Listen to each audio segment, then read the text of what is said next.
આજના જમાનામાં કોઈ વ્યક્તિને કોઈ વસ્તુ આપવી અને કોઈ વસ્તુ લેવી એ સામાન્ય બાબત છે.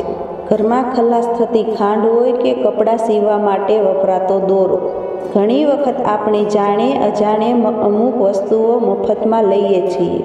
વાસ્તુશાસ્ત્ર અનુસાર મફતમાં લેવામાં આવેલી કેટલીક વસ્તુઓ આર્થિક સમસ્યાઓનું કારણ બની શકે છે.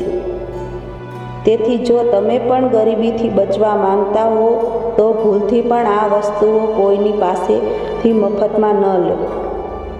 ધાર્મિક માન્યતાઓ અનુસાર કપડાં સીવવા માટેની સોય ક્યારેય મફતમાં ન લેવી જોઈએ, તેમજ અન્ય લોકોની સોયનો ઉપયોગ ન કરવો જોઈએ.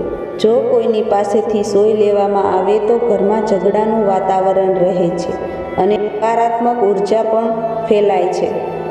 ઘણી વખત જ્યારે ઘરમાં રસોઈ બનાવતી વખતે તેલ ખતમ થઈ જાય છે ત્યારે આપણે આપણા પડોશીની મદદ લઈએ છીએ. વાસ્તુશાસ્ત્રમાં સરસવના તેલને સમૃદ્ધિ સાથે સંબંધિત માનવામાં આવે છે.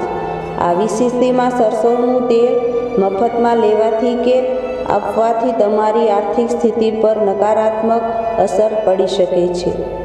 વ્યક્તિએ ક્યારેય કોઈની પાસેથી મફતમાં મીઠું ન લેવું જોઈએ. ધાર્મિક માન્યતાઓ અનુસાર મીઠાનો સંબંધ શનિ ગ્રહ સાથે છે.